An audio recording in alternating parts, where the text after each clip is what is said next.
Hello friends, this is Ajay Khullar. And this is Renu Khullar. Welcoming you to the 25th episode of ज़िंदगी ऐसी है पहेली।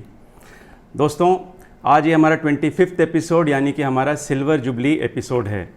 जब हमने ये चैनल शुरू किया था ज़िंदगी ऐसी है पहेली, तो हमारा ये मकसद था कि हम आप सब लोगों के साथ अपने एक्सपीरियंसेस शेयर करें, क्योंकि हमारा ये मानना है कि हम अपने एक्सपीरियंसेस और दूसरों के एक्सपीरियंसेस दोनों से ही बहुत कुछ सीख सकते हैं।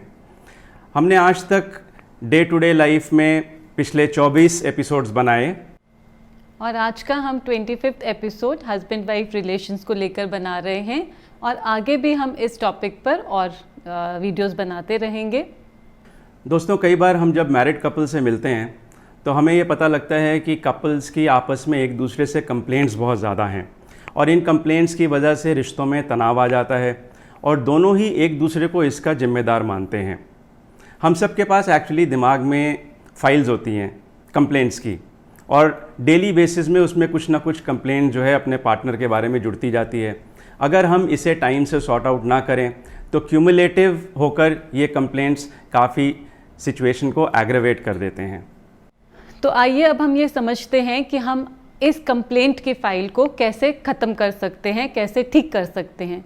तो इसको समझने के लिए हमको ये समझना पड़ेगा कि हर आत्मा, हर इंडिविजुअल 5 प्रकार के संस्कार को कैरी करती है। एक ऐसे संस्कार हैं जो हम बाय बर्थ कैरी करते हैं, जो हमें पुराने जन्मों से मिलते हैं। दूसरी प्रकार के संस्कार हैं जो हमें पैदा होने पर माँ बाप से मिलते हैं, जिनको जेनेटिक्स कहते हैं, जो हमारे जीन से हम कैरी करते हैं। तीसरी प्रकार के संस्कार हैं जो हमें एनवायरनमेंट से हम एक्वायर करते हैं, जैसे कि हम कौन से स्कूल में गए, कौन से घर में हम बड़े हुए, तो उस तरह के संस्कार भी हम अपने अंदर कैरी करते हैं। और चौथी प्रकार के संस्कार हैं जो हम अपनी विल पावर से बनाते हैं अपने अंदर, जैसे कि किसी में गुस्से का संस्कार है, तो अगर हमने इस गुस्से के संस्कार को प्यार के संस्कार में कन्वर्ट करना है तो वो हम अपनी विल पावर से कर सकते हैं।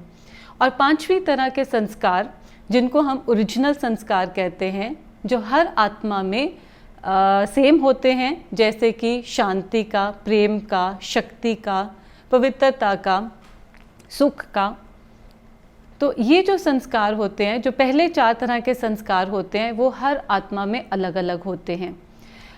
अब इन संस्कारों के अलग अलग होने के कारण हम अलग अलग पर्सनालिटी लेकर रहते हैं। तो जब 2 इंसान रिश्तों में बनते हैं तो वो अलग अलग संस्कारों के साथ बनते हैं।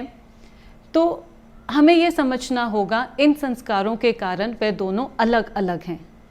तो अलग अलग हैं, वो हमसे बिल्कुल भिन्न हैं।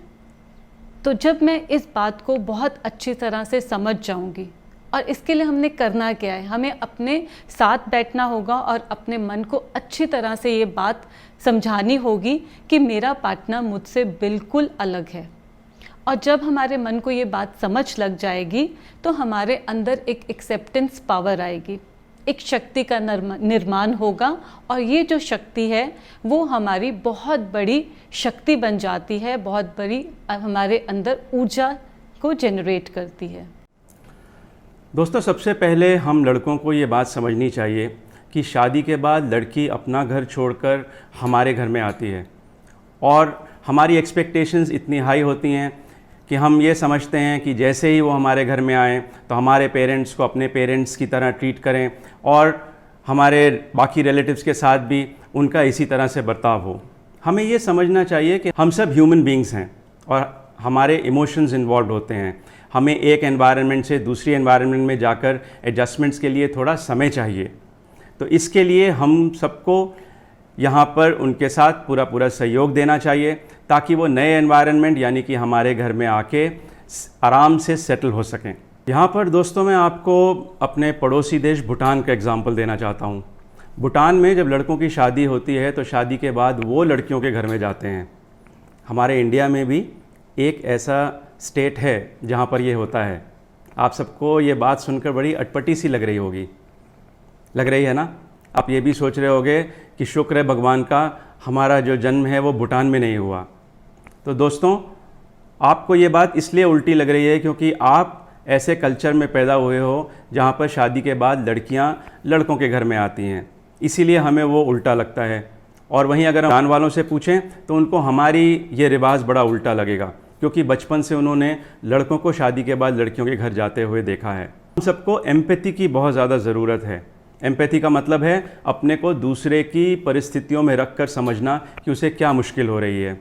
इसी तरह से अगर हम अपनी वाइफ्स की सिचुएशन को एम्पैथेटिकली एनालाइज करेंगे तो हम उनकी बहुत सी प्रॉब्लम्स को समझ सकते हैं।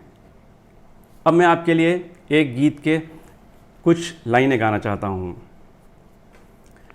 अपने भी हैं कुछ ख्वाब अधूरे, कौन अब गिने कितने हो। सच तो ये है मेरे दोस्त के सपने भी हैं मेरे अपने हो। इसकी खुशी अब मेरी खुशी है। ए दिल दीवाना दीवाना लेके आया है दिल का तराना, दीवाना लेके आया है दिल का तराना। तो दोस्तों, अगर हम अपने पार्टनर्स की खुशी का इस तरह से ध्यान रखें तो हम जब भी कभी किसी का मूड ऑफ हो तो पूरी कोशिश करेंगे कि हम उसके मूड को अच्छा करें। अगर हम अपने पार्टनर को अपना दोस्त माने, दोस्तों से भी तो हमारे कितने मतभेद होते हैं, डिफरेंस ऑफ ओपिनियन होते हैं, इसी तरह से हमारा वाइफ या हस्बैंड के साथ भी डिफरेंस ऑफ ओपिनियंस हो सकते हैं। तो जिस तरह से हम दोस्तों की बहुत सी कमियों को नज़रअंदाज कर देते हैं, इसी तरह से हमें अपने पार्टनर्स की भी बहुत सी चीज़ों को नज़रअंदाज कर देना चाहिए। तो आइए अब ये समझते हैं कि जब कभी भी हमारे आपस में डिफरेंस ऑफ ओपिनियन होते हैं, कोई टकराव की बात आती है, तो हमें बहुत नेचुरल है कि हमें गुस्सा आता है और हम रिएक्ट करके गुस्से में कुछ ऐसा वैसा बोल देते हैं जो हमारे पार्टनर को पसंद नहीं आता है। तो सबसे पहले इसके लिए हमें क्या करना होगा? सबसे पहले तो हमें समझना होगा कि हमें क्रोध में रिएक्ट करने की बजाय वहाँ पर हमें 1 मिनट के लिए पॉज लेना होगा, अपने आप को समझाना होगा और फिर शांति से उस बात को रिस्पॉन्ड करना होगा। रिएक्ट करने की बजाय रिस्पॉन्ड करना सीखना होगा। फिर हमें शांति से, प्यार से बैठकर उस बात पर चर्चा करनी चाहिए। हम गुस्से से चर्चा करेंगे तो उस बात का कोई भी सल्यूशन नहीं निकलेगा, लेकिन अगर हम शांति से बैठकर प्यार से उस बात पर चर्चा करेंगे तो इसका कोई सल्यूशन, पॉजिटिव सल्यूशन निकल कर आएगा।